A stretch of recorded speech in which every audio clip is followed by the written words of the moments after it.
इसका क्या मतलब है?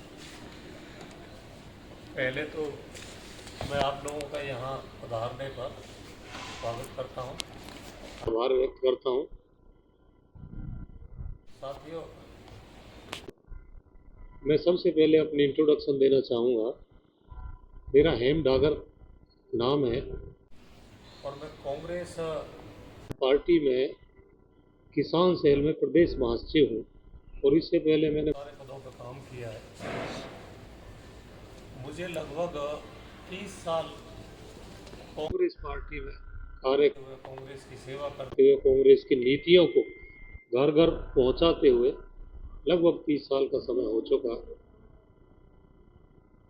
तो हमारे सभी साथियों के आह्वान पर हमारे जो साथी हैं, बिकॉज में इसके साथ में हमारा एक प्रगतिशील किसान क्लब है, उसका भी मैं चेयरमैन हूँ। तो क्योंकि हमारा पृथला विधानसभा क्षेत्र पूर्ण तरीके से ग्रामीण बाहुल्य, किसान बाहुल्य क्षेत्र है और मैंने लगातार यहाँ किसान क्लब के प्लेटफॉर्म पे भी, कांग्रेस पार्टी के प्लेटफॉर्म पे भी मैंने 30 साल लगातार यहाँ काम किया है। तो हम लोग देखते हैं हमारे पृथला विधानसभा क्षेत्र की बहुत दुर्दशा हुई पड़ी है। मैं बीच में, सॉरी, आपका एक मिनट मैं भूल गया था। मेरे साथ में लेफ्ट साइड में मेरे साथी हैं रविंदर जी, ये ब्लॉक समिति के वाइस चेयरमैन। ये पृथला विधानसभा क्षेत्र के ही, इनका गांव कबूलपुर है, वहाँ के रहने वाले हैं। और मेरे राइट साइड में ये असीम भाई हैं, ये बीजोपुर गांव के रहने वाले हैं और ब्लॉक समिति के मेंबर भी हैं। मैं अपनी बात जारी करता हूँ। तो पिछली बार पृथला विधानसभा क्षेत्र में हमारे एक साथी हैं, उनको इंडिपेंडेंट बड़ा दिल से लोगों ने एमएलए बनाया, इस उम्मीद में कि वो पृथला विधानसभा क्षेत्र का विकास करेंगे। लेकिन उन्होंने जितना लोगों को मायूस किया, आज आप देखेंगे किसी भी सड़क पर निकल जाएंगे। यहाँ हम लोग बैठे हैं सीकरी में, आप सीकरी से वाया भनकपुर, सिकरौना, ये सड़क सीधा धोज होते हुए सोना रोड पे जाती है। मुख्य मार्ग है हमारे विधानसभा क्षेत्र का, लेकिन आप देखेंगे जभी से सड़क की टूटी पड़ी है और अभी तक एक बार भी सड़क को नए सिरे से बनाना तो दूर, इसको रिपेयर भी नहीं किया।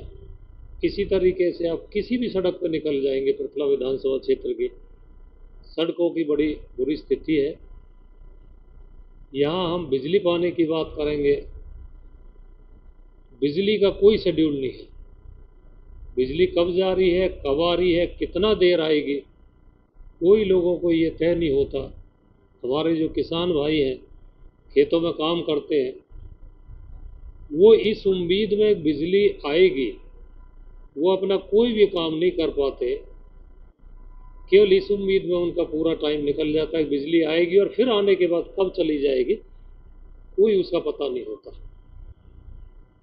साथ में एक और, क्योंकि हमारा ग्रामीण बाहुल्य और किसान बाहुल्य क्षेत्र है, तो हमारे एरिया की काफ़ी ज़मीनों में यहाँ इंडस्ट्रियल एरिया विकसित हो गया। ये एरिया एक तो प्लांट वे में विकसित नहीं हुआ, ये हमारा बहुत बड़ा दुर्भाग्य है। दूसरा, क्योंकि हमारी पृथला विधानसभा क्षेत्र की ज़मीनों में फैक्ट्री लगी, तो एक तरीके से हमारे बहुत सारे युवा साथी बेरोजगार हो गए। उम्मीद थी यहाँ फैक्ट्री लग रही है तो रोज़गार मिलेगा, लेकिन उन्हें कोई प्राथमिकता के तौर पे यहाँ उनको रोज़गार नहीं दिया गया। तो मेरी आने वाले समय में ये भी मेरी एक प्राथमिकता होगी, हमारे साथी जो युवा साथी बेरोज़गार हैं, हम लोग, क्योंकि माहौल है चारों तरफ कांग्रेस पार्टी का, लोग कांग्रेस पार्टी को याद कर रहे हैं, इस उम्मीद में कांग्रेस पार्टी आएगी और क्षेत्र का विकास करेगी। तो मेरी ये प्राथमिकता होगी कि उन साथियों को, जो हमारे बेरोजगार युवा साथी हैं, उनको हमारे यहाँ जितना भी इंडस्ट्रियल एरिया विकसित हुआ है, प्राथमिकता के तौर पर उनको नौकरी दिलवाई जाए। साथ में मैं आपको थोड़ा सा पीछे याद दिलाना चाहता हूँ, जब कांग्रेस की सरकार थी 2005 और उसके बाद आने वाले पीरियड में, उस वक्त में बिजली बोर्ड का जो हर्क के साथ मैं इसमें कमेटी में था, तो उससे पहले भी ये स्थिति थी, गांव में बिजली का कोई शेड्यूल नहीं होता था। शेड्यूल मीन्स जैसे फैक्ट्रियों में होता है, ऑलरेडी वो एक शेड्यूल भेजते हैं, एक कल बिजली आने का समय ये होगा और कट होने का समय ये होगा। तो हम लोगों की मैगपाई में मुझे याद है मीटिंग हुई थी, उसमें हर्क के चेयरमैन भी थे और मेंबरान थे।